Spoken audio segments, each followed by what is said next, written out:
अब हम आपको श्रीमद्भागवत महापुराण के 8वें स्कंद का 21वां अध्याय सुनाते हैं। सो आप सभी ध्यानपूर्वक श्रवण करेंगे और धर्म लाभ प्राप्त करेंगे। राजा बलि का बांधा जाना आपको बताया जाएगा, बड़े ध्यान से सुनना है। श्री सुखदेव जी कहते हैं, परीक्षित भगवान का चरण कमल सत्यलोक में पहुंच गया। उसके नख चंद्र की छटा से सत्यलोक की आभा फीकी पड़ गई। स्वयं ब्रह्मा भी उसके प्रकाश में डूब से गए। उन्होंने मरीचि आदि ऋषियों, सनंदन आदि नैष्ठिक ब्रह्मचारियों एवं बड़े बड़े योगियों के साथ भगवान के चरण कमल की अगवानी की। वेद, उपवेद, नियम, यम, तर्क, इतिहास, वेदांत और पुराण संहिताएं जो ब्रह्मलोक में मूर्तिमान होकर निवास करते हैं तथा जिन लोगों ने योग रूप वायु से ज्ञान अग्नि को प्रज्वलित करके कर्ममल को भस्म कर डाला है, वे महात्मा सब ने भगवान के चरण की वंदना की। इसी चरण कमल के स्मरण की महिमा से ये सब कर्म के द्वारा प्राप्त न होने योग्य ब्रह्मा जी के धाम में पहुंच गए। भगवान ब्रह्मा की कीर्ति बड़ी ही पवित्र है। वे विष्णु भगवान के नाभि कमल से उत्पन्न हुए हैं। अगवानी करने के बाद उन्होंने स्वयं विष्णु स्वरूप भगवान के ऊपर उठे हुए क्षण का अर्घ्य पाद पूजन किया, प्रक्षालन किया। पूजा करके बड़े प्रेम और भक्ति से उन्होंने भगवान की स्तुति की।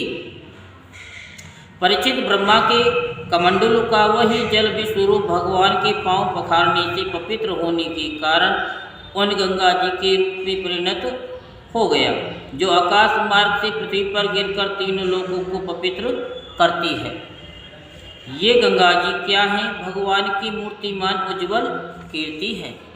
जब भगवान ने अपने स्वरूप को कुछ छोटा कर लिया, अपनी विभूतियों को कुछ समेट लिया, तब ब्रह्मा आदि लोकपालों ने अपने अनुचरों के साथ बड़े आदर भाव से अपने स्वामी भगवान की अनेकों प्रकार की भेंटें समर्पित की। उन लोगों ने जल, उपहार, माला, दिव्य गंधों से भरे अंगराग, सुगंधित धूप, दीप, खील, अक्षत, फल, अंकुर, भगवान की महिमा और प्रभाव से युक्त स्तोत्र, जयघोष, नृत्य, बाजे, गाजे, गान एवं शंख और दुमदुमियों के शब्दों से भगवान की आराधना की। उस समय ऋक्षराज जांबवान मन के समान वेग से दौड़कर सब दिशाओं में भेरी बजा बजा कर भगवान की मंगल में विजय की घोषणा कर आए। दैत्यों ने देखा कि वामन जी ने 3 पग पृथ्वी मांगने के बहाने सारी पृथ्वी ही छीन ली। तब वे सोचने लगे कि हमारे स्वामी बलि इस समय यज्ञ में दीक्षित हैं, वे तो कुछ कहेंगे नहीं। इसलिए बहुत चिढ़कर वे आपस में कहने लगे, अरे ये ब्राह्मण नहीं है, यह सबसे बड़ा मायावी विष्णु है। ब्राह्मण के रूप में छिपकर ये देवताओं का काम बनाना चाहता है। जब हमारे स्वामी यज्ञ में दीक्षित होकर किसी को किसी प्रकार का दंड देने के लिए उपरत हो गए हैं, तब इस शत्रु ने ब्रह्मचारी का वेश बनाकर पहले तो याचना की और पीछे हमारा सर्वस्व हरण कर लिया। यूँ तो हमारे स्वामी सदा ही सत्यनिष्ठ हैं, परंतु यज्ञ में दीक्षित होने पर वे इस बात का विशेष ध्यान रखते हैं। वे ब्राह्मणों के बड़े भक्त हैं तथा उनके हृदय में दया भी बहुत है, इसलिए वे कभी झूठ नहीं बोल सकते। ऐसी अवस्था में हम लोगों का यही धर्म है कि इस शत्रु को मार डालें। इससे हमारे स्वामी बलि की सेवा भी होती है। यूँ सोचकर राजा बलि के अनुचर असुरों ने अपने अपने हथियार उठा लिए। परीक्षित, राजा बलि की इच्छा न होने पर भी वे सब बड़े क्रोध से शूल, पट्टिस आदि लेकर वामन भगवान को मारने के लिए टूट पड़े। परीक्षित, जब विष्णु भगवान के पार्षदों ने देखा कि दैत्यों के सेनापति आक्रमण करने के लिए दौड़े आ रहे हैं, तब उन्होंने हंसकर अपने अपने शस्त्र उठा लिए और उन्हें रोक दिया। नंद सुनंद, जय विजय, प्रबल बल कुमुद, कुमुदाक्ष, विश्वक्सेन, गरुड़, जयंत, श्रुतदेव, पुष्पदंत और शाश्वत, ये सभी भगवान के पार्षद 10-10 हजार हाथियों का बल रखते हैं। वे असुरों की सेना का संहार करने लगे। जब राजा बलि ने देखा कि भगवान के पार्षद मेरे सैनिकों को मार रहे हैं और वे भी क्रोध में भरकर उनसे लड़ने के लिए तैयार हो रहे हैं, तो उन्होंने शुक्राचार्य के शाप का स्मरण करके उन्हें युद्ध करने से रोक दिया। उन्होंने विप्रचित्ती, राहु, नेमी आदि दैत्यों को संबोधित करके कहा, भाइयों, मेरी बात सुनो, लड़ो मत, वापस लौट आओ। ये समय हमारे कार्य के अनुकूल नहीं है। दैत्यों, जो काल समस्त प्राणियों को सुख और दुख देने की सामर्थ्य रखता है, उसे कोई पुरुष चाहे कि मैं अपने प्रयत्नों से दबा दूं, तो ये उसकी शक्ति से बाहर है। जो पहले हमारी उन्नति और देवताओं की अवनति के कारण हुए थे, वही काल भगवान अब उनकी उन्नति और हमारी अवनति के कारण हो रहे हैं। बल, मंत्री, बुद्धि, दुर्ग, मंत्र, औषध और समाधि उपाय, इनमें से किसी भी साधन के द्वारा अथवा सब के द्वारा मनुष्य काल पर विजय नहीं प्राप्त कर सकता। जब देव तुम लोगों के अनुकूल था, तब तुम लोगों ने भगवान के इन पार्षदों को कई बार जीत लिया, पर देखो आज वे ही युद्ध में हम पर विजय प्राप्त करके सिंहनाद कर रहे हैं। यदि देव हमारे अनुकूल हो जाएगा तो हम भी इन्हें जीत लेंगे। इसलिए उस समय की प्रतीक्षा करो जो हमारी कार्य सिद्धि के लिए अनुकूल हो। श्री सुखदेव जी कहते हैं, परीक्षित, अपने स्वामी बलि की बात सुनकर भगवान के पार्षदों से हारे हुए दानव और दैत्य सेनापति रसातल में चले गए। उनके जाने के बाद भगवान के हृदय की बात जानकर पक्षीराज गरुड़ ने वरुण के पासों से बलि को बांध दिया। उस दिन उनके अश्वमेध यज्ञ में सोमपान होने वाला था। जब सर्वशक्तिमान भगवान विष्णु ने बलि को इस प्रकार बंधवा दिया, तब पृथ्वी, आकाश और समस्त दिशाओं में लोग हाय हाय करने लगे। यद्यपि बलि वरुण के पासों में बंधे हुए थे, उनकी संपत्ति भी उनके हाथ से निकल गई थी, फिर भी उनकी बुद्धि निश्चयात्मक थी और सब लोग उनके उदार यश का गान कर रहे थे। परीक्षित, उस समय भगवान ने बलि से कहा, असुर, तुमने मुझे पृथ्वी के 3 पग दिए थे, 2 पग में तो मैंने सारी त्रिलोकी नाप ली, अब तीसरा पग पूरा करो। तीसरा करो पूरा। जहाँ तक सूर्य की गर्मी पहुँचती है, जहाँ तक नक्षत्र और चंद्रमाओं की किरणें पहुँचती हैं और जहाँ तक बादल जाकर बरसते हैं, वहाँ तक की सारी पृथ्वी तुम्हारे अधिकार में थी। तुम्हारे देखते ही देखते मैंने अपने एक पैर से भूरलोक, शरीर से आकाश और दिशाएं एवं दूसरे पैर से स्वर्गलोक नाप लिया है। इस प्रकार तुम्हारा सब कुछ मेरा हो चुका है। फिर भी तुमने जो प्रतिज्ञा की थी उसे पूरा न कर सकने के कारण अब तुम्हें नरक में रहना पड़ेगा। तो इस विषय में सम्मति है ही। अब जाओ तुम नरक में प्रवेश करो।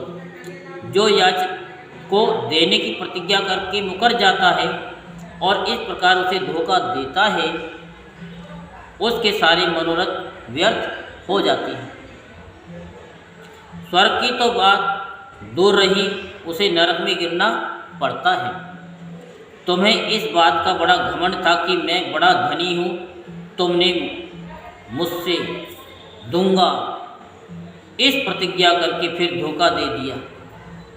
अब तुम कुछ वर्षों तक इस झूठ का फल नरक भोगो। यहीं पर श्रीमद् भागवत महापुराण के 8वें स्कंद का 21वां अध्याय संपूर्ण होता है। बोल वृंदावन बिहारी लाल की जय। जब जाएगा जहाँ से कोई न साथ होगा, जब जाएगा जहाँ से कोई न साथ होगा, 2 गज कफन का टुकड़ा तेरा लिबास होगा, 2 गज कफन का टुकड़ा तेरा लिबास होगा। जब जाएगा जहाँ से कोई न साथ होगा, रह जाएंगे तड़पते परिवार वाले तेरे, रह जाएंगे तड़पते परिवार वाले तेरे। यमदूत पकड़ लेंगे डोलेंगे घेरे घेरे, यमदूत पकड़ लेंगे डोलेंगे घेरे घेरे। पीटेगा अपनी छाती कुनवा जो खास होगा, पीटेगा अपनी छाती कुनवा साथ होगा, 2 गज कफन का टुकड़ा तेरा लिबास होगा, 2 गज कफन का टुकड़ा तेरा लिबास होगा। चुन चुन के लकड़ियों पर रख दे तेरे बदन को, चुन चुन के लकड़ियों पर रख दे तेरे बदन को। ले जाएगा झपट के मेहतर तेरे कफन को, ले जाएगा झपट के मेहतर तेरे कफन को।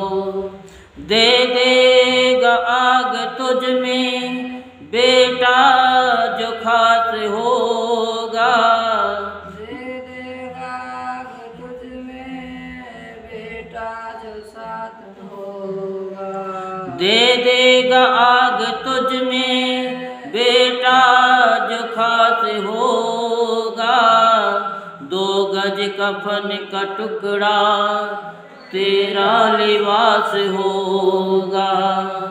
दे देगा आग तुझ में बेटा जो खास होगा, 2 गज कफन का टुकड़ा तेरा लिबास होगा।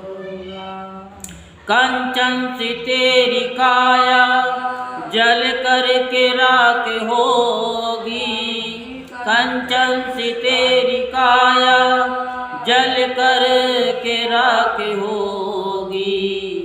कुरे देगा जमी को बाकी तो खाक होगी, कुरे देगा जब जमी को बाकी तो खाक होगी। दुनिया को छोड़ तेरा मरघट में बात होगा, 2 गज कफन का टुकड़ा तेरा लिबास होगा। दुनिया को छोड़ तेरा मरघट में बात होगा, 2 गज कफन का टुकड़ा तेरा निवास होगा। कर्मों के अनुसार तेरा स्वर्ग नरक में वास होगा। कर्मों के अनुसार तेरा स्वर्ग नरक में वास होगा। 2 गज कफन का टुकड़ा तेरा निवास होगा। 2 गज कफन का टुकड़ा तेरा लिबास होगा। जब जाएगा जहाँ से कोई न साथ होगा। जब जाएगा जहाँ से कोई न साथ होगा। 2 गज कफन का टुकड़ा तेरा लिबास होगा। बोल वृंदावन बिहारी लाल की जय। जय श्री राधेश्याम, जय जय श्री राधेश्याम, जय जय श्री राधे